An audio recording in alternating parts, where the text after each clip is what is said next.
Welcome to my YouTube channel topper Shraddha में आपका स्वागत है। ठीक है, आज हम लोग के विज्ञान क्लास 10 का थर्ड डे यानी तीसरा दिन है, जो इसमें हम लोग पढ़ेंगे अध्याय 3, जिसका नाम है आपके चैप्टर का धातु एवं अधातु। ठीक है, तो इसके बारे में हम लोग अच्छे से पढ़ा जाएगा। ठीक है, तो सबसे पहले जानिए धातु एवं अधातु। पहले सबसे पहला पॉइंट आता है इसमें धातु का। ठीक है, धातु होता क्या है? धातु क्या होता है? वे तत्व जो इलेक्ट्रॉन त्याग कर, वे तत्व जो इलेक्ट्रॉन त्याग कर, वे तत्व जो इलेक्ट्रॉन त्याग कर अपने आप को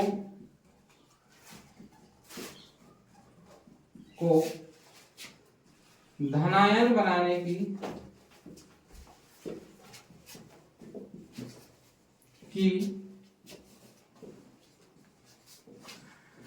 प्रवृत्ति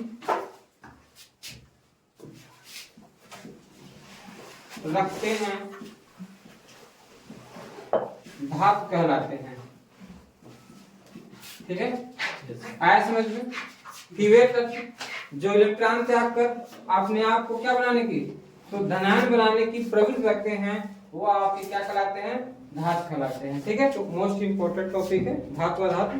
ठीक है, तो धातु होता क्या है? वे तत्व जो इलेक्ट्रॉन त्याग कर अपने आप को धनायन बनाने की प्रवृत्ति रखते हैं, आपको क्या कहलाते हैं?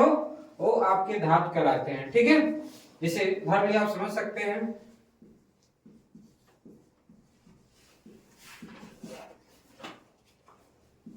आयरन,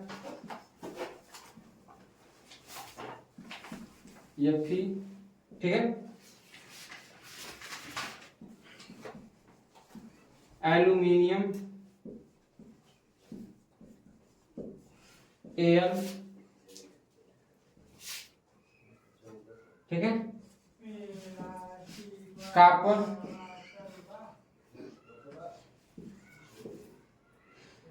आदि, ये सभी आपके क्या हैं? ये सभी आपके धातु हैं। ठीक है, सबसे पहला नाम आयरन। आयरन का अपनी भाषा में आप समझ सकते हैं लोहा। आयरन को क्या कहते हैं? लोहा। ठीक है, एल्युमिनियम होता है और कॉपर होता है। ये सभी आपके क्या हैं? ये सभी आपके धातु हैं। ठीक है, उसके बाद धातु के बाद पढ़ते हैं हम लोग कि धातुओं के गुणधर्म। क्या पढ़ेंगे? धातुओं के गुणधर्म, यानी धातुओं के गुण क्या होते हैं? धातुओं के गुणधर्म। ठीक है, पहला पॉइंट है गुणधर्म का। ठीक है, देखिए धातु में क्या होती है? लोहा आप लोगों ने देखा होगा। ठीक है, तो लोहा जो होगा वो कहीं ना कहीं आपका धातु होता है। तो सबसे पहला उसका पॉइंट जानिए, उसमें क्या होता है? तो धातुएं क्या होती हैं? धातुएं कठोर होती हैं। धातुएं क्या होती हैं? धातुएं कठोर होती हैं। किसको छोड़ के? तो याद रखिएगा, पारा को छोड़कर, जी सर, पारा को छोड़कर सभी धातुएं आपकी क्या होती हैं? कठोर होती हैं। ठीक है, पारा को छोड़कर सभी धातुएं क्या होती हैं? कठोर होती हैं। ठीक है, सेकंड पॉइंट इसका नाम रखिए, सेकंड नंबर, कि धातुएं या धातुओं की सतह, धातुओं की सतह चमकदार होती है। क्या होती है? चमकदार। चमकदार होती है। जैसे आपने उदाहरण के रूप से आयरन ले रहे हैं, लोहा देखे होंगे आप लोग। तो धातुएं क्या होती है? पहला पॉइंट इस पर रखिए, तो कठोर होती है। धातुएं क्या होती हैं? कठोर। लोहा क्या आपका? कठोर है। ठीक है, और दूसरा पॉइंट इसी मैच खाइए, धातुओं की सतह क्या होती है? चमकदार होती है। तो लोहा देखा ना आप लोगों ने, तो उसकी सतह क्या होती है? चमकदार होती है। ठीक है, फिर थर्ड पॉइंट आता है, ठीक है, धातुओं में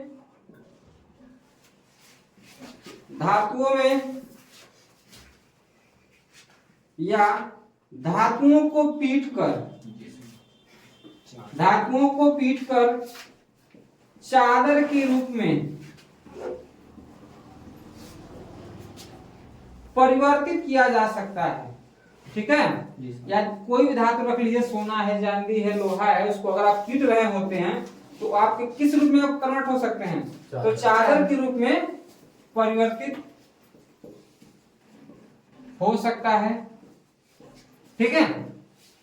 चौथा पॉइंट, ठीक है, चौथा पॉइंट यह है कि धातुओं को ठीक है फैलाकर, धातुओं को फैलाकर या खींचकर तार के रूप में बनाया जा सकता है। इसके रूप में तार के रूप में बनाया जा सकता है। यह आपका चौथा पॉइंट है गुणधर्म का। पांचवा पॉइंट ये याद रखिएगा आप, ठीक है, कि धातुएं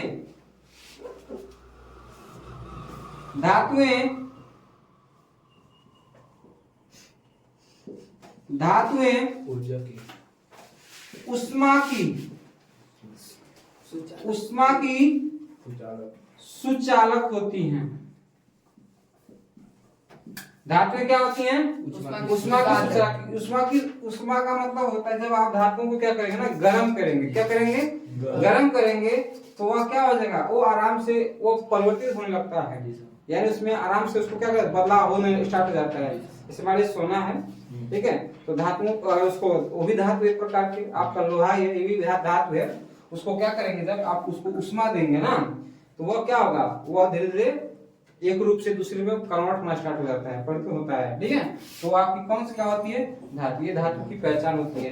तो धातु गुणधर्म पहला पार्ट ये आता है कि धातुएं क्या होती हैं? सभी धातुएं क्या होती हैं?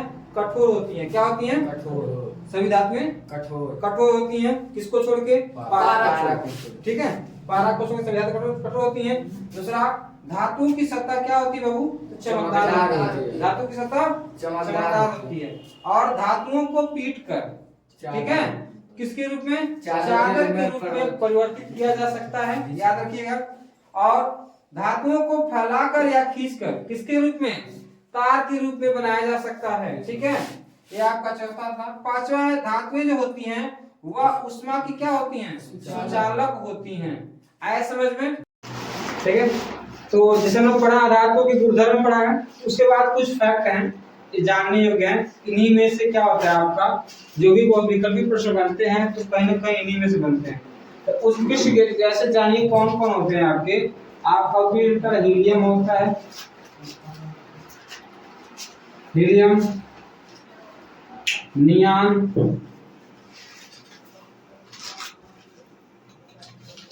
आर्गन,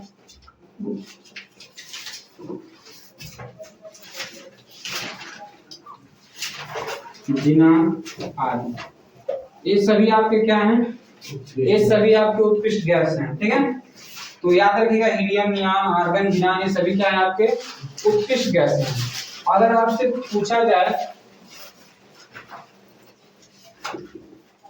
ऐसी धातु जो द्रव अवस्था में पाई जाती है, ठीक है, ऐसी धातु जो द्रव अवस्था में पाई जाती है वो आप कौन सी धातु है? तो याद रखिएगा मरकरी होती है। मरकरी,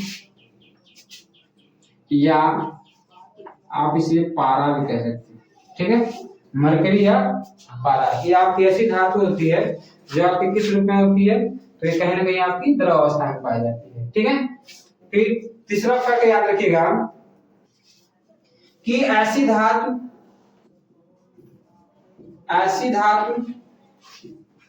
जिसे हथेली पर रखने पर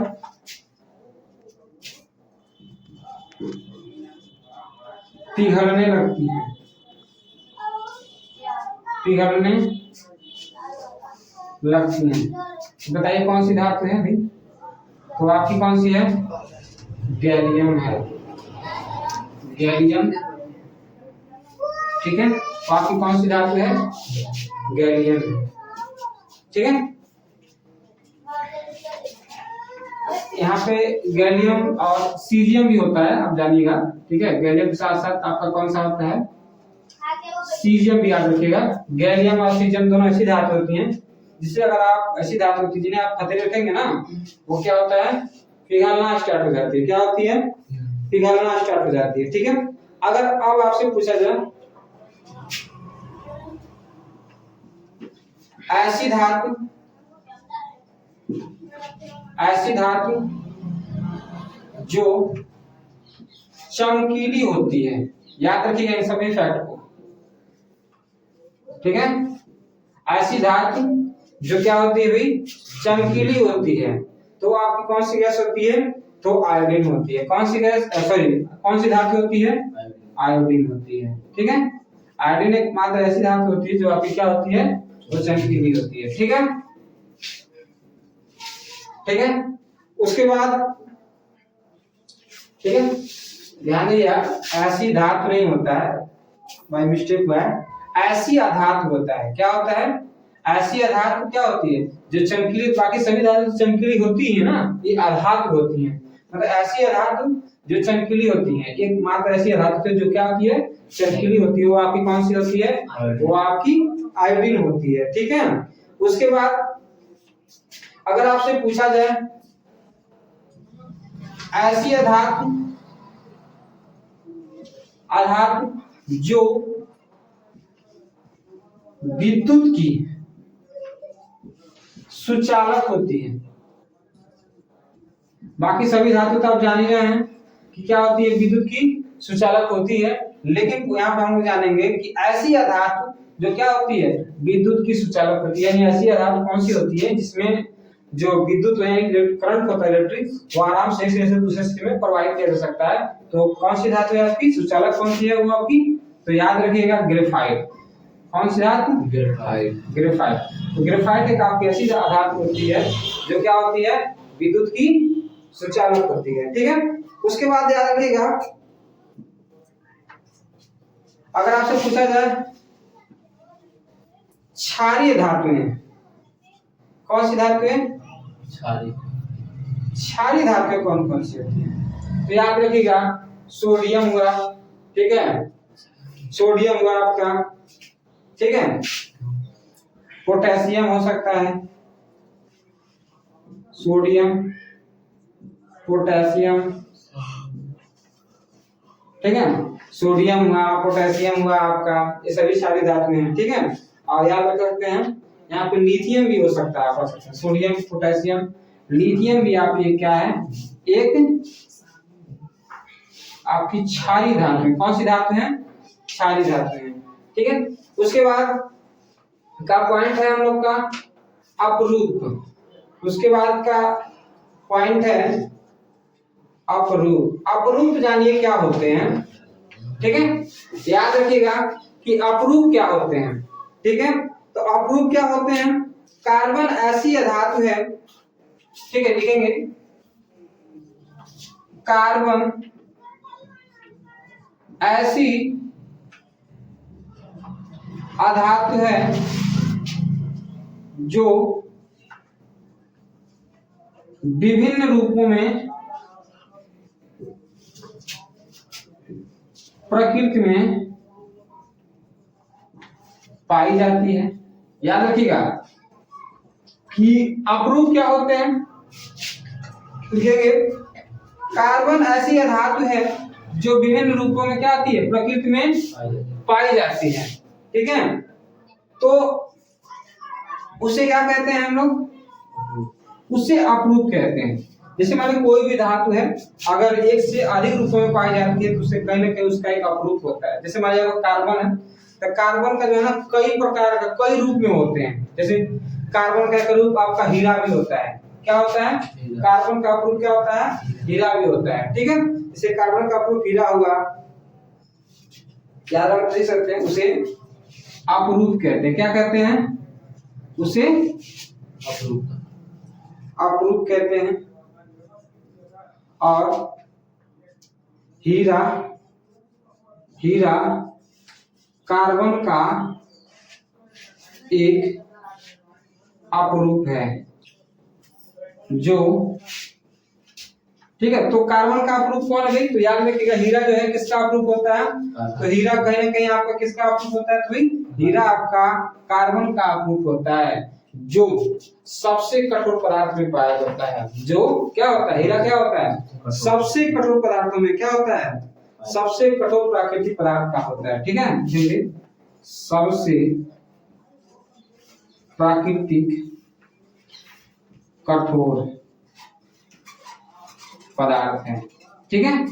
आया समझ में? तो याद रखिएगा अपरूप क्या होता है कि कोई भी धातु है उसको एक से अधिक रूपों में पाई जाती है, विभिन्न रूपों में पाई जाती है, उसे अपरूप कहते हैं। अपना हमका कार्बन है, तो कार्बन क्या है? एक ऐसी अधातु है जो विभिन्न रूपों में पाई जाती है, उसे क्या कहते हैं हम लोग? अपरूप कहते हैं। और हीरा क्या है भैया? आपका हीरा एक कार्बन का क्या है?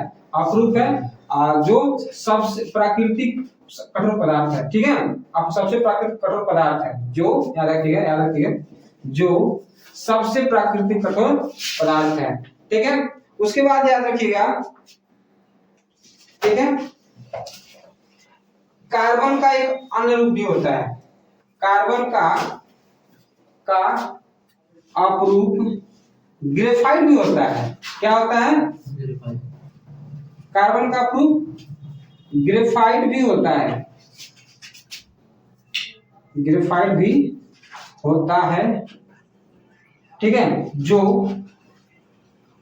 विद्युत का सुचालक होता है। क्या होता है? जो विद्युत का सुचालक होता है। याद है समझ में?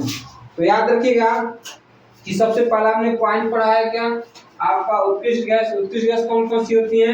तो हीलियम होती है, नियान होती है, आर्गन होती है और जिनान होती है, ठीक है।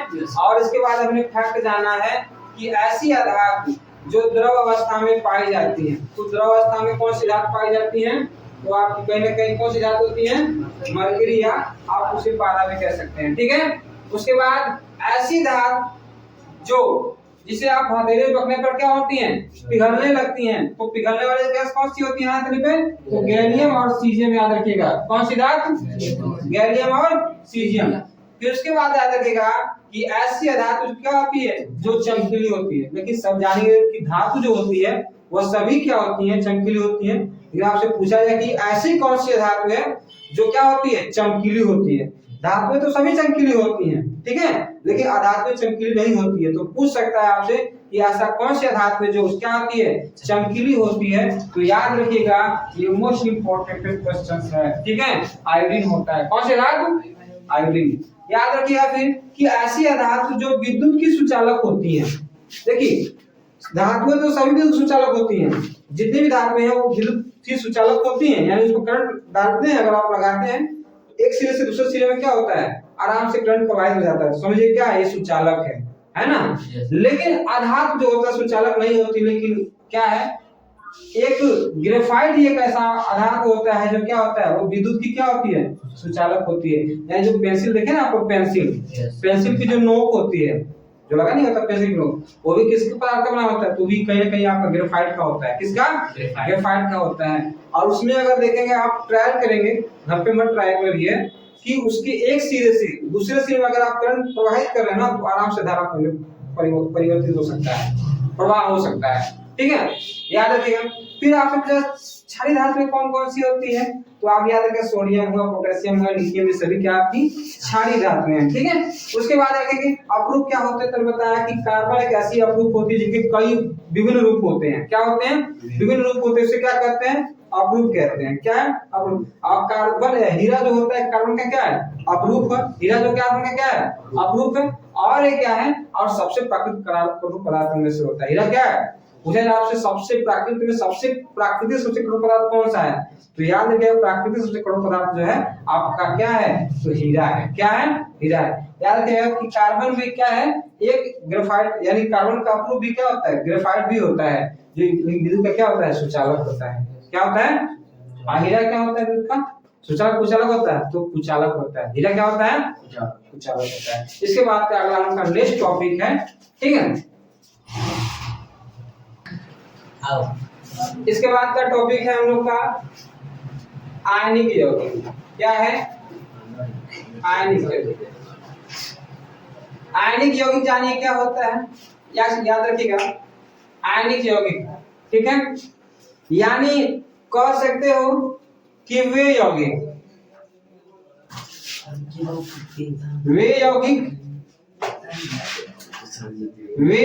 के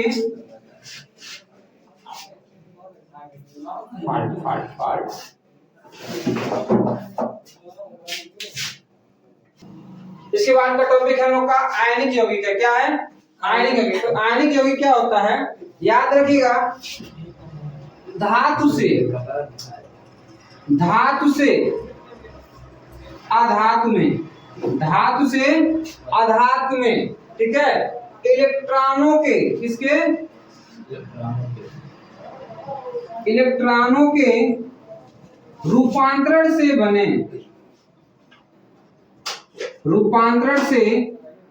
बने यौगिक को आयनिक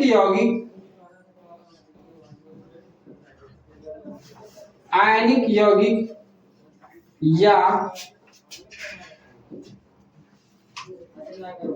वैद्युत संयोजक यौगिक कहते हैं।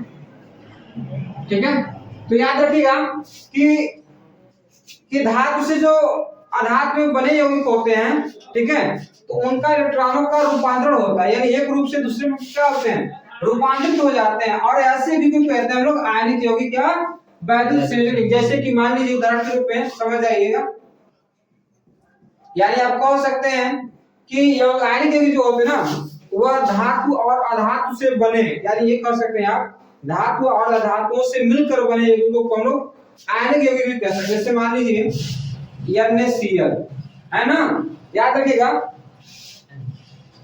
Na क्या है? सोडियम यानी धातु है, और Cl आपका क्या है? क्लोरीन है, यानी आपका धातु है।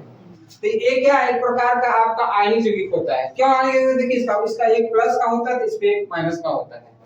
ऐसा समझ में? ये आपका क्या है? एक प्रकार का आयनिक यौगिक है। ठीक है, और मान लीजिए MgCl2 भी आपका क्या होता है? आयनिक यौगिक होता है। ठीक है, यानी मैग्नीशियम पे 2 प्लस के होते हैं, और क्लोरीन भी 2 के अणु है, एक एक दोनों क्या करते हैं? ग्रहण कर सकते हैं, यानी ये भी दोनों क्या है? एक प्रकार के आपके आयनिक यौगिक हैं। और आपके देख लीजिए CaCl2 भी हो सकता है आपका, कैल्शियम क्लोराइड भी हो सकता है। क्या हो सकता है? कैल्शियम क्लोराइड भी हो सकता है, और आपका कैल्शियम ऑक्साइड भी एक आपका क्या है? एक प्रकार का, ये सभी क्या है? आपके आयनिक यौगिक हैं। क्या है? आयनिक यौगिक है। तो आयनिक यौगिक आया समझ में? धातु से अधातु में, किसमें? धातु से अधातु में इलेक्ट्रॉनों के रूपांतरण से बने यौगिकों को क्या कहते हैं? आयनिक यौगिक या वैद्युत संयोजक यौगिक कहते हैं। जैसे NaCl यानी sodium chloride, magnesium chloride, calcium chloride, calcium oxide आदि, ये सभी क्या है आपके? ये सभी आपके जो है आपके आयनिक यौगिक हैं। आया समझ में? ठीक है, तो धातु से अधातु में इलेक्ट्रॉनों का क्या होता है? रूपांतरण से बने यौगिक को क्या कहते हैं हम लोग? आपके आयनिक यौगिक होते हैं। ठीक है, हम लोग का टॉपिक है खनिज। याद रखिएगा, इस चैप्टर का मोस्ट इंपोर्टेंट क्वेश्चन में से एक है खनिज और अयस्क। तो याद रखिएगा खनिज होता क्या है, याद रखिएगा खनिज होता क्या है। तो याद है पृथ्वी की, ठीक है, पृथ्वी की भूपर्पटी में, किसमें? भूपर्पटी में प्राकृतिक रूप से पाए जाने वाले तत्वों को खनिज कहते हैं। क्या कहते हैं भाई? खनिज कहते हैं। आया समझ में? खनिज का होता है, तो याद रखिएगा पृथ्वी की, किसमें? पृथ्वी की भूपर्पटी यानी भूमि के, भूपर्पटी मतलब भूमि की निचली सतह पे, ठीक है, प्राकृतिक रूप से पाए जाने वाले तत्वों को क्या कहते हैं हम लोग? खनिज कहते हैं। क्या कहते हैं? खनिज कहते हैं। आया समझ में? तो याद रखिएगा कि पृथ्वी की भूपर्पटी में, क्या भूपर्पटी में प्राकृतिक रूप से पाए जाने वाले तत्वों को क्या कहते हैं? खनिज कहते हैं। उसके बाद का टॉपिक है अयस्क। ये भी याद है, ये दोनों आने वाला एकदम याद रखिएगा। ये दोनों एकदम टॉपिक ऐसे हैं जो आपके कई बार एग्जाम में आए हुए हैं और आते आगे आते हैं। ठीक है, याद रखिएगा। अयस्क क्या होते हैं? ठीक है, तो अयस्क ये जानिए कि जिन खनिजों में, ठीक है, जिन खनिजों में कोई विशेष धातु क्या होती है, अगर मान कोई खनिज है उनमें कोई ना कोई विशेष धातु पाई जाती है, तो उन विशेष धातु को क्या है, कम खर्चे में आसानी से, ठीक है, कम समय में प्राप्त किया जाता है, तो उसे हम कहते हैं अयस्क कहते हैं। क्या कहते हैं? अयस्क। तो याद रखिएगा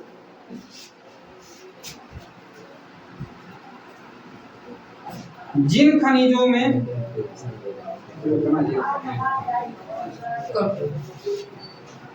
खनिज के बाद हम लोग का अगला टॉपिक है अयस्क।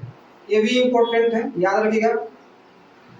ठीक है, खनिज और अयस्क हमेशा आने वाले क्वेश्चन होते हैं। ठीक है, अयस्क क्या होते हैं? याद रखिएगा जिन खनिजों में, क्या, जिन खनिजों में कोई विशेष धातु, क्या, विशेष धातु होती है और उन्हें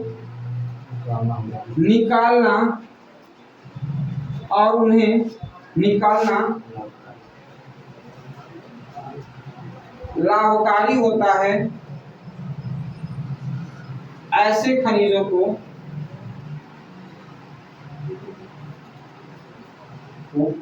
अयस्क कहते हैं। क्या कहते हैं? अयस्क। में तो याद रखिएगा कि खनिज क्या होते हैं, कल बताया कि पृथ्वी की भूपर्पटी में प्राकृतिक रूप से पाए जाने वाले तत्वों को क्या कहते हैं? तो खनिज कहते हैं। इसी तरह ऐसे क्या होते हैं, जिन खनिजों में कोई विशेष धातु क्या होती है ना, होती है और उन्हें निकालना क्या होता है, हमारे लिए लाभकारी होता है। उन्हें निकालना हमारे लिए, लीजिए क्या लिखिए, हमारे लिए क्या होता है, लाभकारी होता है। ऐसे खनिजों को क्या कहते हैं? अयस्क कहते हैं। आया समझ में? तो संचार क्या होता है? जब कोई धातु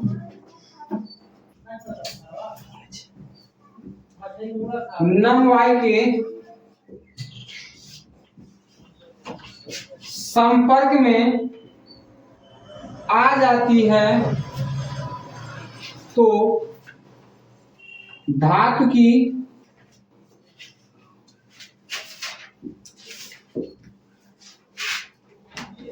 ऊपरी परत का क्षरण होने लगता है, क्षरण होने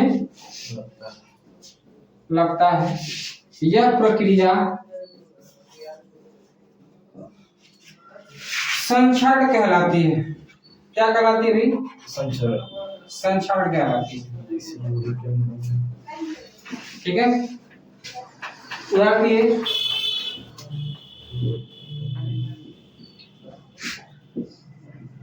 लोहे पर जंग लगना,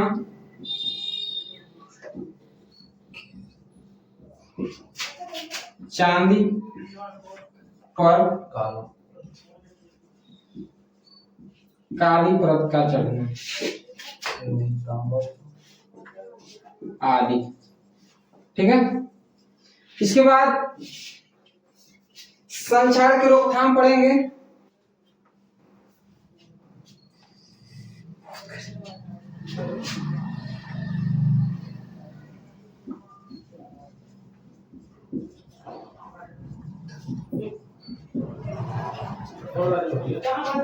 संक्षारण के रोकथाम के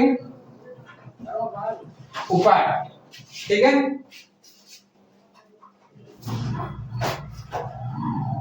ठीक है, सबसे पहला याद रखिएगा, जंग लगने से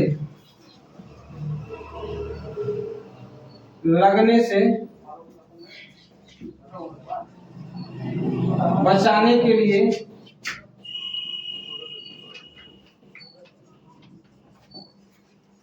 धातु पर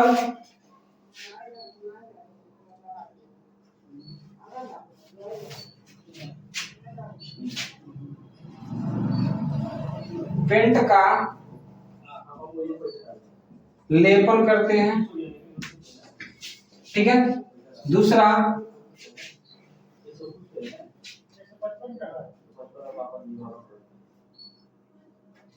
लोहे एवं ठीक है इस्पात को जंग से बचाने के लिए जिंक का, किसका, जिंक की पतली, ठीक है। इसके बाद का हम लोग का नेक्स्ट टॉपिक है धातुओं का निष्कर्षण। धातुओं का निष्कर्षण है, जानिए इसे कुछ भू प्रॉपर्टी ऐसे कह सकते हैं आप। भू प्रॉपर्टी में कुछ धातुएं स्वतंत्र अवस्था में पाई जाती हैं। क्या पाई जाती हैं? भू प्रॉपर्टी में कुछ धातुएं स्वतंत्र अवस्था में पाई जाती हैं।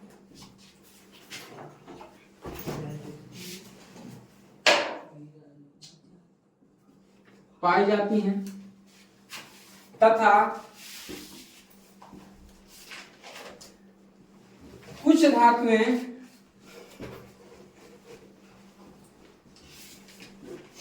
अपने यौगिकों के रूप में पाई जाती हैं। यौगिकों के रूप में पाई जाती हैं। ठीक है। और जैसे अगर जिनकी सक्रियता श्रेणी से कम आने वाली धातुएं, ठीक है, लिख सकते हैं आप सक्रियता श्रेणी से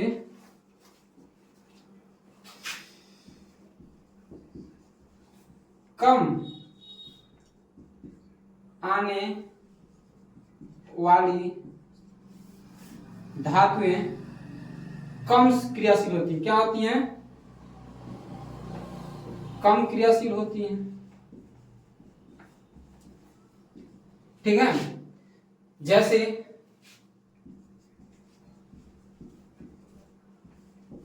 उदाहरण में आपका जैसे सोना, चांदी,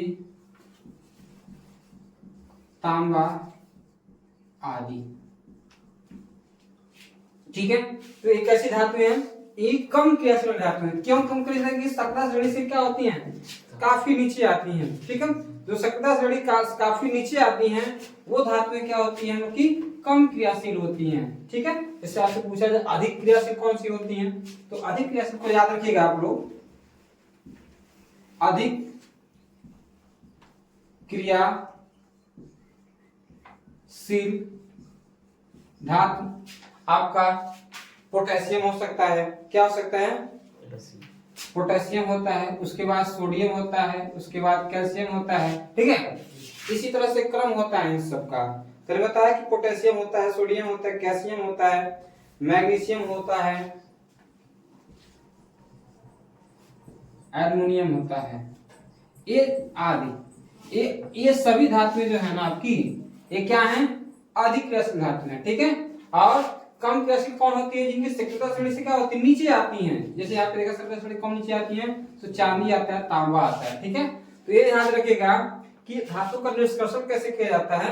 तो भू प्रॉपर्टी में, ठीक है, जो धातु क्या होती है? कुछ धातु क्या होती है? स्वतंत्र अवस्था में पाई जाती हैं, तो कुछ आपकी यौगिकों के रूप में पाई जाती हैं। और जो सक्रियता श्रेणी से जो कम आने वाली जो धातुएं होती हैं वो क्या होती हैं? कम क्रियाशील होती हैं। जैसे सोना हुआ, चांदी हुआ, तांबा हुआ, आदि हुआ। ठीक है, और ये सभी जो धातु होती है ना, देखिए जो अधिक क्रियाशील धातु है ये क्या होती हैं, सबसे अधिक क्रियाशील होती हैं। ये सब क्या होती हैं, आप इन्हें कह सकते हैं अधिक क्रियाशील धातु हैं, यानी सक्रियता श्रेणी से ऊपर वाली है। सब क्या है, सक्रियता श्रेणी से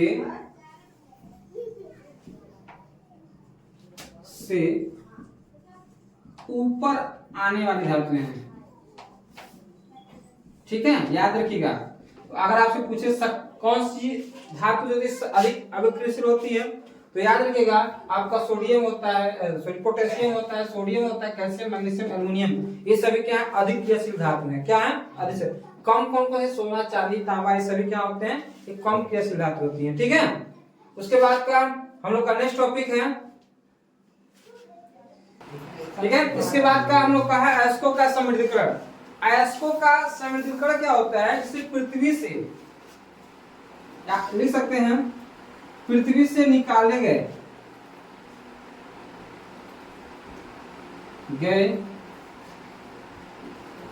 अयस्कों में, पृथ्वी से निकाले गए अयस्कों में मिट्टी,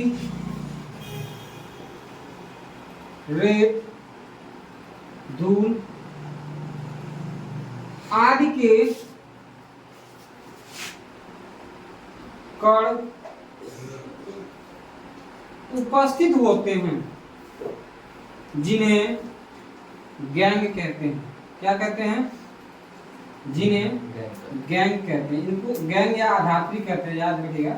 यहाँ पे आपको गैंग लिखेंगे, इसको इसका नाम आधात्री भी मिलता है। तो याद रखिएगा कि पृथ्वी से जो भी अयस्क निकाले गए होते हैं, तो उन अयस्कों में क्या होता है, तो मिट्टी होती है और रेत होता है, धूल होता है, धूल के कण होते हैं ना, तो इन्हीं आदि को कहते हैं। जो कण उपस्थित होते हैं उन्हीं को क्या कहते हैं, हम लोग गैंग कहते हैं। जैसे मान लो कोई भी अगर धातुओं की प्राप्ति होती है, तो उसमें से अयस्कों की रूप में प्राप्ति होती है। तो अयस्क जब मिलेंगे तो वो क्या होते हैं, उसमें आपको कहीं ना कहीं मिट्टी के साथ, है कि नहीं, धूल के साथ लिपटा हुआ मिलेगा। अगर मान लीजिए कोई प्रोडक्ट है, यानी कोई उत्पाद है जिसे आपने पृथ्वी से यानी खोद के निकाला गया है, तो क्या आपको शुद्ध मिलेगा, नहीं मिलेगा, है कि नहीं। अगर आप लोहा ही कहीं से प्राप्त करते हैं खेतों या मिट्टियों में से, तो उसमें आपको कण लिपटे हुए होते हैं, धूल के कण, मिट्टी के कण, रेत के कण नहीं लिपटे हुए होते हैं, तो उनको हम लोग क्या कहेंगे, उनको गैंग कहेंगे। क्या कहेंगे, गैंग। तो ऐसे समझ में गैंग क्या होता है, तो अयस्कों में जो मिट्टी पाई जाती है, धूल कण पाए जाते हैं ना, उन्हीं कहते हैं हम लोग गैंग कहते हैं। ठीक है, उसके बाद का हम लोग का नेक्स्ट टॉपिक है। ठीक है, इसके बाद का नेक्स्ट टॉपिक है हम लोग का भर्जन। ठीक है, इस अध्याय का सबसे अधिक आने वाला एक क्वेश्चन है, यानी हेडिंग है भर्जन, कि भर्जन क्या है। ठीक है, यानी भर्जन पर टिप्पणी करा जाता है। तो याद रखिएगा, भर्जन और निस्तापन सबसे अधिक आने वाला टॉपिक होता है इस चैप्टर का। कोई आए चैनल की भर्जन निस्तापन तो 100 में से कहीं ना कहीं 80-90% उम्मीद होती है आने की। तो भर्जन जानिए होता क्या है, सबसे कम शब्द जानेंगे कि सल्फाइड अयस्क को, किसको, सल्फाइड अयस्क को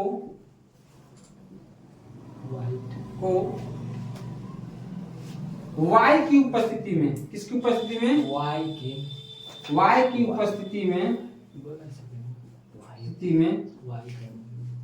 अधिक ताप पर गर्म करने पर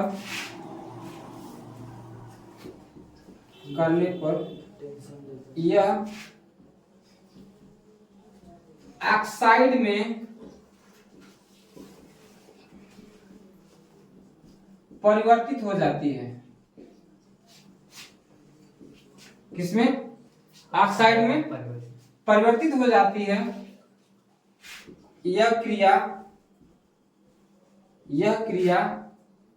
भर्जन कहलाती है। याद रखिएगा, यह क्रिया भर्जन कहलाती है। तो आया समझ में भर्जन क्या होता है। हमने बताया आप लोग को कि भर्जन क्या होता है, सल्फाइड अयस्क को वायु की उपस्थिति में अधिक ताप पर गर्म करने पर यह किसमें, यह ऑक्साइड में क्या होता है, परिवर्तित हो जाता है। तो यह क्रिया जो होती है आपकी भर्जन कहलाती है। ठीक है, उदाहरण देख लीजिए। उदाहरण जैसे मान लीजिए है आपका उदाहरण में मान के चलिए, जैसे जिंक सल्फाइड ले लीजिए, ZnS, और आप ऑक्सीजन ले लीजिए। क्या ले लीजिए, ऑक्सीजन। ठीक है, ऑक्सीजन ले लीजिए। उसके बाद इनको क्या करिए, अभिक्रिया कराएंगे। तो सबसे पहले आपको यह ऑक्साइड प्रोड्यूस होगा, किसमें होगा, ऑक्साइड में, यानी आपका बनेगा 2ZnO। ठीक है, और आपका क्या बनेगा 3SO2, यानी सल्फर डाइऑक्साइड बनेगा। क्या बनेगा, सल्फर डाइऑक्साइड बनेगा।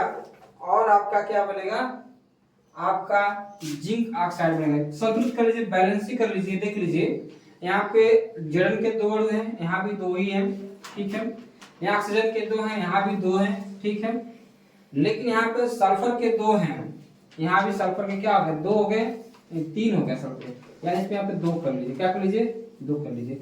आप देखिए यहाँ पे ऑक्सीजन कितने, 3 दूना 6 ऑक्सीजन है, 6 ऑक्सीजन है। यहाँ पर देखिए 2 2 4 ऑक्सीजन यहाँ के हैं, और आपके 2 ऑक्सीजन यहाँ है, 6 बैलेंस, यानी ये आपका सल्फर जो है ये पूरी तरह से क्या हो गई, संतुलित हो गई है। आया समझ में कि भर्जन क्या होता है।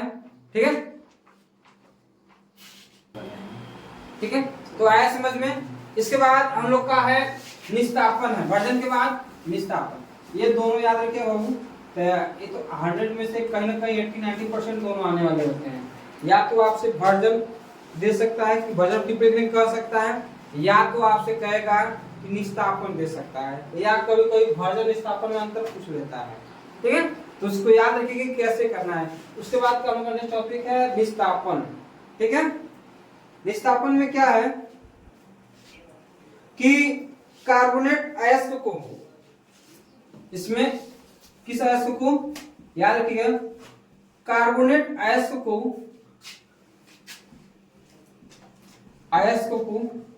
किसकी उपस्थिति में। ठीक है, तो याद रखिएगा कि सीमित वायु में, किसमें, सीमित वायु में। ठीक है, किसमें, सीमित वायु में अधिक ताप पर, किसमें, अधिक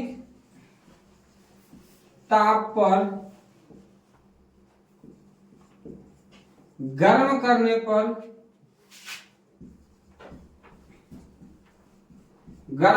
पर, ठीक है, ये भी किसमें, ऑक्साइड में, ये भी क्या होता है, ऑक्साइड में परिवर्तित हो जाता है। करने पर यह किसमें, ऑक्साइड में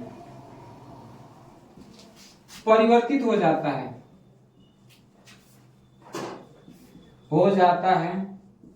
यह प्रक्रिया निस्तापन कहलाती है। क्या कहलाती है, निस्तापन कहलाती है। ठीक है, तो याद रखिएगा कि देखिए, यानी भर्जन का कहीं ना कहीं ठीक ये क्या होता है, विपरीत हुआ है। देखिए इसमें क्या था, इसमें सल्फाइड अयस्क को किसमें, वायु की उपस्थिति में अधिक ताप पर करते, इसमें क्या हुआ है, कार्बोनेट अयस्क को, इसमें सल्फाइड का होता था, इसमें कार्बोनेट अयस्क को। यहाँ पे वायु की उपस्थिति में यहाँ पे सीमित वायु लेना है। क्या लेना है, सीमित वायु में, लेकिन ताप वही रहे, आपका अधिक ताप ही रहे। अधिक ताप पर गर्म करने पर ये भी क्या होता है, ऑक्साइड में परिवर्तित हो जाता है। तो ये प्रक्रिया क्या होती है, आपकी निस्तापन कहलाती है। आया समझ में। तो भर्जन अगर याद कर लेंगे तो निस्तापन बहुत आसानी से याद हो जाएगा। भर्जन में क्या होता था, सल्फाइड अयस्क को अधिक वायु की उपस्थिति में गर्म करते थे, है ना। इसमें क्या है, कार्बोनेट अयस्क को क्या, सीमित वायु में अधिक ताप पर गर्म करते हैं, तो ये क्या होता है, निस्तापन होता है। उदाहरण की समझ जाइए, उदाहरण के लिए उदाहरण आप ले लीजिए, सिर्फ ZnCO3 ले लीजिए। क्या लीजिए, ZnCO3 यानी जिंक कार्बोनेट ले लीजिए। क्या कर लीजिए, जिंक कार्बोनेट ले लीजिए। इसको क्या करिए आप गर्म करिए तो आपका बनेगा जिंक ऑक्साइड। ठीक है, आए समझ में? तो किस में परिवर्तित होगा? जिंक ऑक्साइड में, और आपका CO2 बन सकता है। देख लीजिए संतुलित के बैलेंस कर लीजिए इनको, इन सबको। तो आपका Zn एक ही है, Zn यहाँ पे भी एक ही, कार्बन यहाँ पे एक है, यहाँ पे सॉरी कार्बन 3 है, तो 1 2 इधर भी है, 2 1 3 हो गया। कार्बन एक ही है, कार्बन यहाँ भी एक है, यानी दोनों क्या है, दोनों संकर क्या है, आपस में एक बैलेंस ही है। ठीक है, इसके बाद का हम लोग का नेक्स्ट टॉपिक आने वाला होता है। ठीक है, इसके बाद थर्मिट अपक्रिया है। क्या है? थर्मिट अपक्रिया। ठीक है, तो याद रखिएगा कि आयरन ऑक्साइड को रेल की पटरियों, सॉरी याद रखिएगा, आयरन ऑक्साइड के साथ एल्यूमिनियम का उपयोग ठीक है, रेल की पटरियों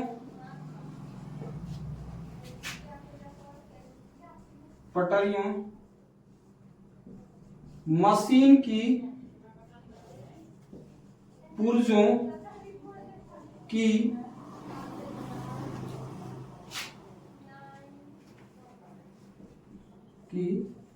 दरारों को जोड़ने में किया जाता है। इसे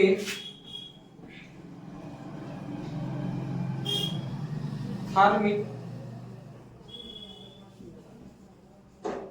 अभिक्रिया कहते हैं। याद रखिएगा इसे क्या कहते हैं? थर्मिट अभिक्रिया। ठीक है, तो याद रखिएगा कि आयरन ऑक्साइड के साथ, ठीक है, एल्युमिनियम का उपयोग, किसका उपयोग? एल्युमिनियम का उपयोग रेल की पटरियों, ठीक है, मशीन की पुर्जों की दरारों को जोड़ने में किया जाता है। उसे क्या कहते हैं हम लोग? इसे थर्मिट अभिक्रिया कहते हैं। क्या कहते हैं? थर्मिट अभिक्रिया। जैसे मान लीजिए जैसे मान लीजिए आप ले लीजिए Fe2O3 ले लीजिए, ठीक है, प्लस एल्युमिनियम ले लीजिए, क्या ले लीजिए? एल्युमिनियम। अब इसको क्या कराइए आप? अभिक्रिया कराइए, ठीक है, उसके बाद बनेगा आपका Fe बन सकता है, एल्युमिनियम ऑक्साइड बनेगा। ठीक है, यानी यहाँ पे 2 अणु हैं, यहाँ पे इसको बैलेंस करिए, 2 Fe कर दीजिए। ठीक है, और क्या बन सकता है? देखिए और कुछ बच रहा है हम लोग का, ठीक है, Al2O3 अब बचा ही नहीं कुछ है, तो यहाँ पे और लीजिए, इसमें उष्मा भी उत्सर्जित होगा। क्या होगा? उष्मा भी क्या होगा? उत्सर्जित होगा। ठीक है, बैलेंस कर लीजिए, यहाँ भी 2 L हैं, एल्युमिनियम के 2 अणु, यहाँ भी 2 हैं, ऑक्सीजन के 3 है, यहाँ ऑक्सीजन के 3 है, 2 आयरन के, यहाँ पे 2 भी आयरन का है। ये आपका पूरा प्रोसेस क्या होगा? संतुलित हो गया। ठीक है, ये आपका उदाहरण था। आया समझ में? तो याद रखिएगा कि थर्मिट अभिक्रिया क्या होती है। ठीक है, तो आयरन ऑक्साइड के साथ एल्युमिनियम का उपयोग किसमें? मशीन की, रेल की पटरियों, मशीन की पुर्जों दरारें बाद में क्या करते हैं? जोड़ने में किया जाता है। ठीक है, उससे क्या कहते हैं? थर्मिट अभिक्रिया कहते हैं। ठीक है, तो इसके बाद हम लोग का अगला टॉपिक है धातुओं की रासायनिक गुण। ठीक है, धातुओं के रासायनिक गुण में सबसे पहला अभिक्रिया है धातुओं की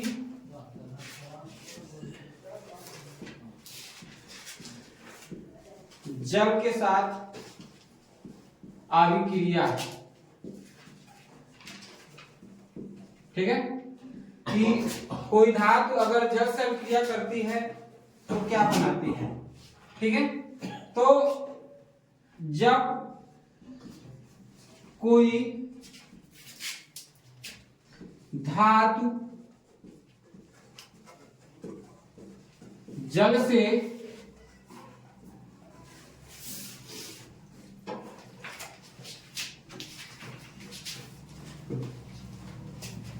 अभिक्रिया करती है तो धातु ऑक्साइड या धातु हाइड्रोक्साइड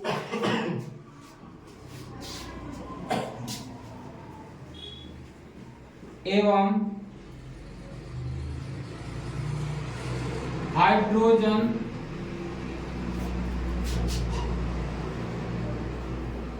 गैस बनाती है।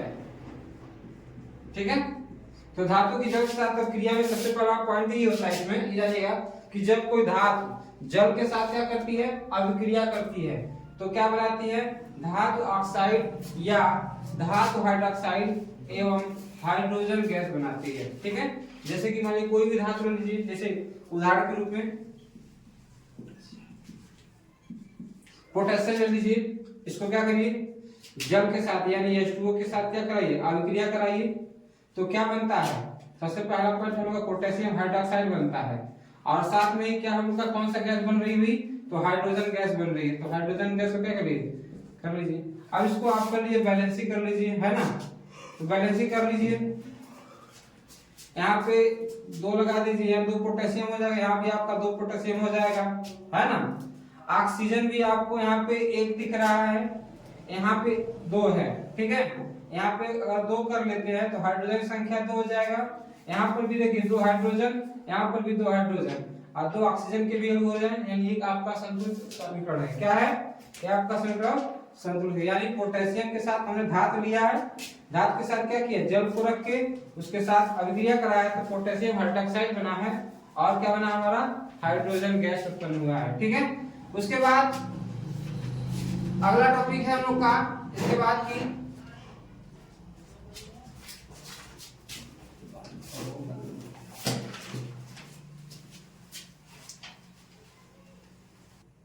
ठीक है, तो उसके बाद दूसरा नंबर का है कि धातुओं की अम्ल के साथ क्रिया, धातुओं की अम्ल के साथ अभिक्रिया, धातुओं की अम्ल के साथ अभिक्रिया।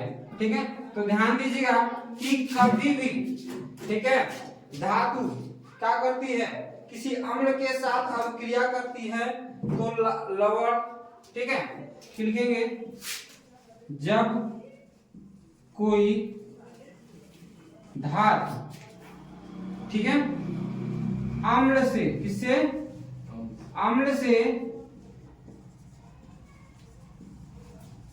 अभिक्रिया करती है तो, ठीक है, आपका जब कोई धातु अम्ल से अभिक्रिया करती है तो लवण बनाती है, लवण एवं हाइड्रोजन गैस बनाती है। क्या बनाती है, लवण एवं हाइड्रोजन गैस बनाती है। ठीक है, जिससे हमारे इसमें क्या है, इसके पहले हम लोग धातुओं की जल के साथ अभिक्रिया, ये क्या है, धातुओं किसके साथ, अम्ल के साथ अभिक्रिया है। ठीक है, तो याद रखिएगा कि जब कोई भी अम्ल जो होती है, जब कोई भी धातु अम्ल के साथ अभिक्रिया करती है तो लवण बनाती है और हाइड्रोजन गैस बनाती है। ठीक है, ठीक है, तो धातुओं को अम्ल के साथ कब याद रखना कि जब कोई धातु अम्ल के साथ अभिक्रिया करती है तो क्या बनाती है, लवण एवं हाइड्रोजन गैस बनाती है। तो कोई भी एक धातु ले लीजिए उदाहरण के रूप में, जैसे हमने लिया है Mg ले लिया है, यानी मैग्नीशियम ले लिया है धातु में, और क्या ले लीजिए, अम्ल ले लीजिए, क्या ले लीजिए, अम्ल, तो अम्ल में HCl रख लीजिए, है ना। इसके बाद क्या बनाना है हम लोग को, लवण बनेगा, क्रिया करेगा, क्रिया करने के बाद क्या बनेगा, लवण, यानी आप कह सकते हैं MgCl2 बनेगा, यानी यहाँ पे 2 और कर लीजिए। ठीक है, तो यानी आपके MgCl2 यानी मैग्नीशियम क्लोराइड बन गया है, और साथ में क्या बनेगा आपका, हाइड्रोजन गैस। ठीक है, ये आपका हाइड्रोजन गैस भी बन गया। आप देख सकते हैं समीकरण संतुलित है कि नहीं, संतुलित है। देखिए Mg के एक ही अणु, यहाँ पे Mg के भी एक ही अणु है, यहाँ पे हाइड्रोजन के 2 अणु हैं, यहाँ पे भी हाइड्रोजन के आपके 2 अणु हैं। ठीक है, क्लोरीन के देख लीजिए, यहाँ पे भी 2 अणु हैं, यहाँ पर भी 2 ही अणु हैं। ये समीकरण आपकी पूरी तरह से क्या है, संतुलित है। इसके बाद का अगला नेक्स्ट टॉपिक है लोग का, ठीक है, तो इसके बाद धातु के साथ अभिक्रिया के बाद हम लोग पढ़ेंगे आधार। आधार क्या होते हैं, जैसे धातु का हमने बताया था कि वे तत्व जो इलेक्ट्रॉन त्याग कर अपने आप को धनायन बनाते हैं वह धातु होते थे आपके, उसका ठीक विपरीत होता है आधातु का। यानी आप कह सकते हैं वे तत्व जो इलेक्ट्रॉन धातु में त्यागता था, इसमें इलेक्ट्रॉन क्या करता है, ग्रहण करके और जब ग्रहण करता है तो क्या बनाएगा भाई, तो ऋणायन बनाएगा। तो वे तत्व जो इलेक्ट्रॉन ग्रहण करके अपने आप को ऋणायन बनाने की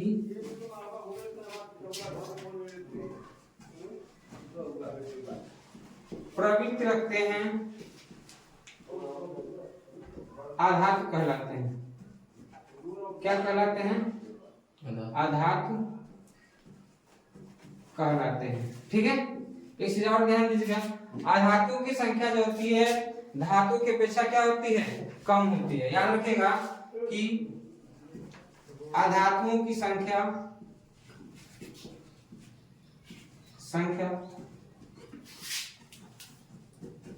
धातुओं की तुलना में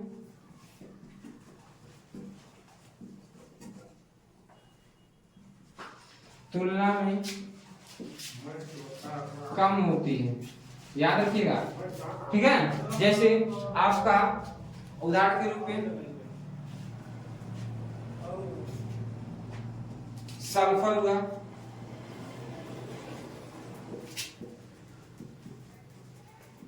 ऑक्सीजन हुआ, हाइड्रोजन हुआ आदि, ये सभी आपके क्या है भाई, तो ये कहीं ना कहीं आपके क्या हैं, आधातु हैं। ठीक है, ठीक है। तो आया समझ में। तो जिस उदाहरण में हमने बताया सल्फर, ऑक्सीजन, हाइड्रोजन, ठीक है।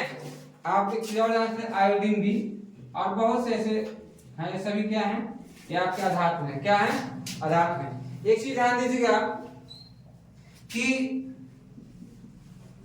छोटा सा है, इसमें फैक्ट है कि ब्रोमीन एक ऐसा धातु होता है, ध्यान दीजिएगा, इसको फैक्ट है, ब्रोमीन एक ऐसा अधातु है जो द्रव अवस्था में पाई जाती है। किस अवस्था में, द्रव अवस्था में पाई जाती है। ठीक है, और बाकी सभी धातुएं क्या होती हैं, बाकी सभी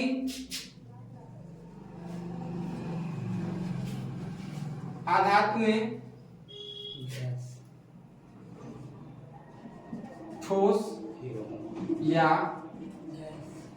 गैस के रूप में होती है। ठीक है, ध्यान दीजिएगा इसको कि ब्रोमीन एक ऐसा आधातु है जो आपका किस अवस्था में होती है, द्रव अवस्था में पाई जाती है। बाकी सभी धातुएं या तो ठोस में होती है या तो किसके रूप में होती है, गैस के रूप में होती है। ठीक है, तो इसको याद रखिएगा आप। ठीक है, इस फैक्ट को याद रखिएगा। इसके बाद अधातुओं के गुण हैं, क्या हैं, अधातुओं के गुण या गुणधर्म कहिए, अधातुओं के गुणधर्म। ठीक है, याद रखिएगा जो धातुओं के गुणधर्म में पढ़ा ना, कहीं ना कहीं उसका ठीक इसमें विपरीत होते रहते हैं। जैसे पहला है कि अधातुओं में अधातुओं में आघात वर्ध्यता के गुण नहीं होते हैं। इसका मतलब आघातवर्धक का मतलब हमने बताया भी था कि आघातवर्धक मतलब होता है पीटने पर या चादर के रूप में परिवर्तित नहीं होते हैं। ठीक है, यानी ध्यान दीजिएगा, आधात क्या होते हैं, उन्हें पीटने पर वह चादर के रूप में परिवर्तित नहीं होते। यानी ये कह सकते हैं कि आधातुएं जो होती हैं उनमें आघातवर्धक का गुण नहीं होते हैं। ठीक है, दूसरा फैक्ट याद रखिएगा कि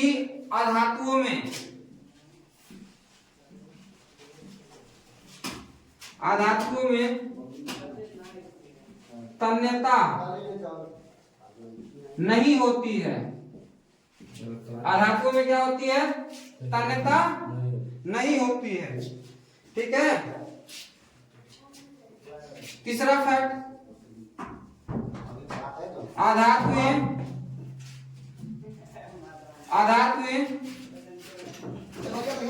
उष्मा की कुचालक होती हैं। अधातुएं उष्मा की क्या होती हैं? कुचालक होती हैं। ठीक है। और धातु में क्या होती थी? उष्मा की सुचालक होती थी। और इसमें क्या है? अधातु जो है उष्मा की क्या है? कुचालक होती है। ठीक है। चौथा पॉइंट याद रखिएगा, अधातुओं में चमक नहीं होती है। अधातु में क्या होती है? चमक नहीं होती है। और इसे और याद रखिएगा। ठीक है।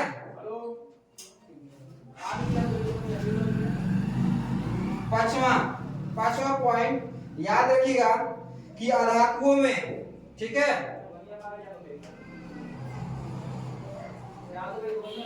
अधातुओं के याद रखिएगा, अधातुओं के गलनांक, अधातुओं के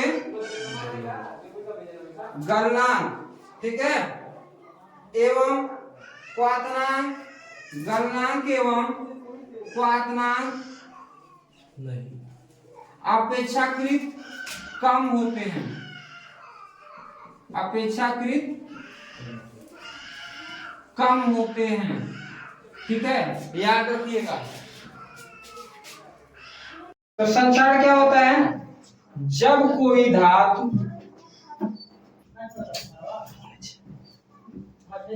नमवाय के संपर्क में आ जाती है तो धातु की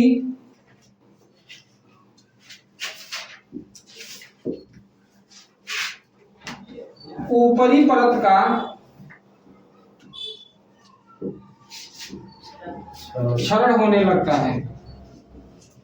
क्षरण होने लगता है। यह प्रक्रिया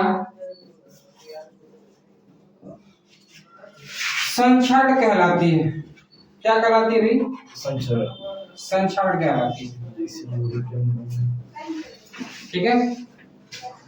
उदाहरण दिए,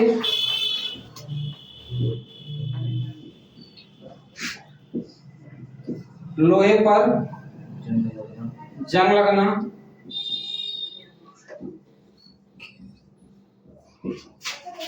चांदी पर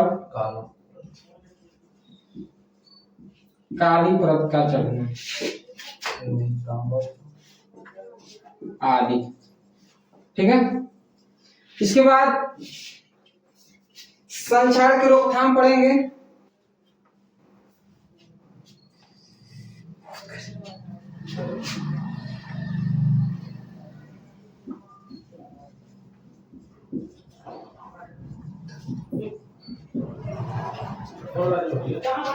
संक्षारण के रोकथाम के उपाय। ठीक है।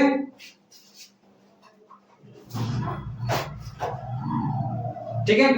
सबसे पहला याद रखिएगा, जंग लगने से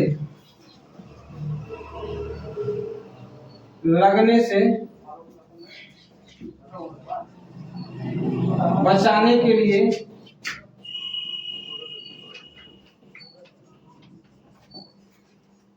धातु पर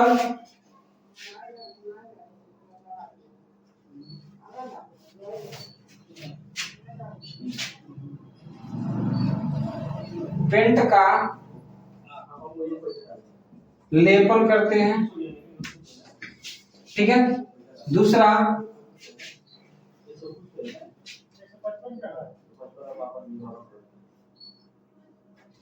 लोहे एवं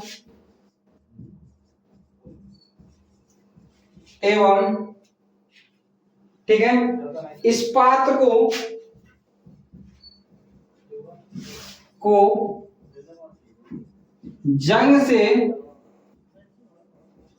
बचाने के लिए जिंक का किसका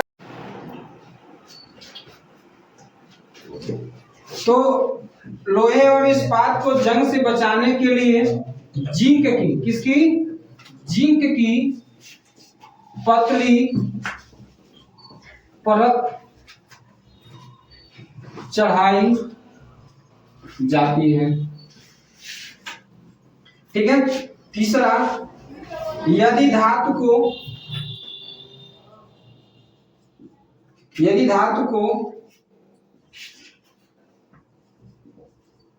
अन्य धातु के साथ मिला देने पर धातु का गुणधर्म बदल जाता है। ठीक है। चौथा, याद रखिएगा कि धातुओं को अन्य विधियों से किसको अन्य विधियों से धातुओं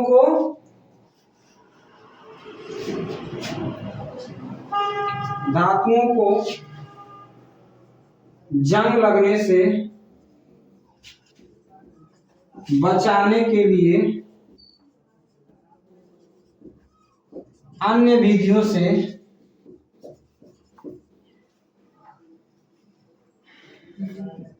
रोका जा सकता है।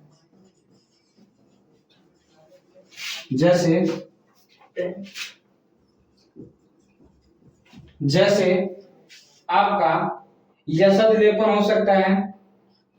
ठीक है।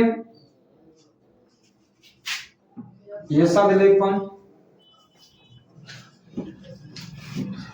ग्रीस लगाकर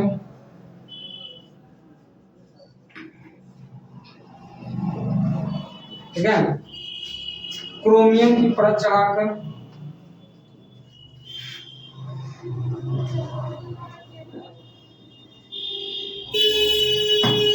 आदि। ठीक है। आए समझ में? तो ये रहे आप लोग के क्या संक्षारण। आज संक्षारण में बताया संक्षारण होता क्या है। हमें बताया संक्षारण क्या होता है, जब कोई धातु किसकी उपस्थिति में तनाव वायु की उपस्थिति संपर्क में आ जाती है तो क्या होता है, धातु की ऊपरी परत का होने का कारण क्षरण होने लगता है और यह प्रक्रिया आपकी क्या कहलाती है, संक्षारण कहलाती है। इसको रोकथाम यानी को रोकने की उपाय जानिए कैसे कैसे रोका जा सकता है संक्षारण को। हम बताओ जंग से बचाने के लिए क्या करते हैं, धातु पर पेंट का लेपन करते हैं। पहला,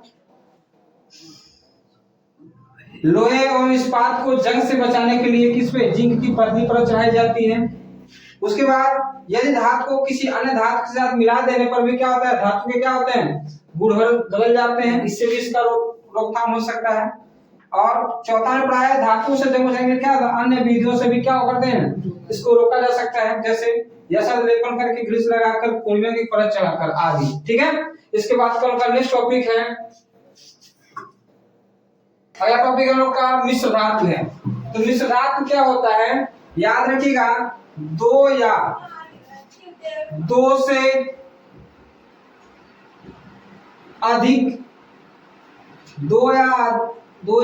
अधिक धातु के समांगी मिश्रण को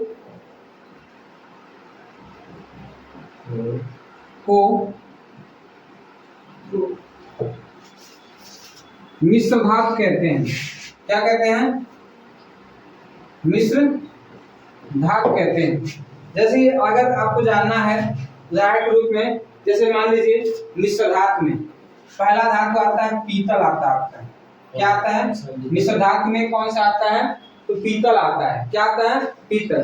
पीतल में कौन कौन सा मिश्र बनता है, कॉपर एवं जड़ मिलता है। किसी से मिलकर बनता है, तो कॉपर व किसी मिलकर बनता है जड़। यानी इसमें पीतल में आपके दो धातु का मिश्रण होता है, एक कॉपर का होता है और एक जिंक का होता है। इसका उपयोग अगर पूछा जाए पीतल का उपयोग कहाँ करते हैं भाई, तो आप कर सकते हैं बर्तन बनाने में, आप खुद बताइए, बर्तन बनाने में। और कहाँ यूज किया जा सकता है पीतल का उपयोग, ठीक है। तो मूर्तियां बनाने में भी किस कर सकते हैं आप, इसमें मूर्तियां बनाने में, ठीक। उसके बाद पीतल के बाद मिश्र धातु होता है हम लोग का, तो कांसा होता है। क्या होता है, कांसा। इसमें क्या कैल्शियम होता है, तो कॉपर होता है और आपका स्ट्रांसियम होता है। कौन सा होता है, तो कॉपर होता है और आपका स्ट्रांसियम होता है, ठीक है। और इसका भी उपयोग हम लोग बर्तन व मूर्तियां बनाने में कर सकते हैं, बर्तन व मूर्तियां बनाने में, ठीक। उसके बाद पीतल हुआ, कांसा हुआ, उसके बाद सोल्डर होता है। क्या होता है, सोल्डर। इसका उपयोग का, इसमें कौन कौन सी मिश्र धातु होती हैं, तो याद रखिएगा, लेड होता है और स्ट्रांसियम होता है। इसका उपयोग कहाँ करते हैं, तो वेल्डिंग तार बनाने में, तो किसमें, सॉरी, विद्युत के तार वेल्डिंग के करते हैं, ठीक है। विद्युत तारों की वेल्डिंग में करते हैं, किसमें, विद्युत तारों की वेल्डिंग में। याद रखिएगा, ये आपकी उदाहरण है मिश्र धातु की। तो यार मिश्र धातु क्या होते हैं, दो या दो से अधिक धातु के समांगी मिश्रण को क्या कहते हैं बाबू, मिश्र धातु कहते हैं, ठीक है। पीतल आपका क्या एक प्रकार मिश्र धातु है। इसमें कौन कौन से मिश्र धातु होते हैं, कॉपर होता है, आपका जिंक होता है। इसका उपयोग कहाँ करते हैं, तो बर्तन बनाने और मूर्तियां बनाने में कर सकते हैं आप। इसी तरह से आपका कांसा भी होता है। इसमें भी क्या होता है, कॉपर का और स्ट्रांसियम का क्या होता है, ये दोनों धातु मिलकर बना होता है। इसका उपयोग भी बर्तन और मूर्तियां बनाने में किया जाता है, ठीक है। सोल्डर हुआ, इसका में मिश्र धातु कौन कौन सी होती है, लेड होता है और स्ट्रांसियम होता है। इसका उपयोग कहाँ करते हैं, विद्युत तारों की वेल्डिंग में करते हैं, ठीक है। ये आज का अध्याय यहीं पर खत्म होता होगा, ठीक है। इसी तरह के वीडियो पाने के लिए हमारे चैनल को सब्सक्राइब करें और कमेंट जरूर बताएं कैसा लगा।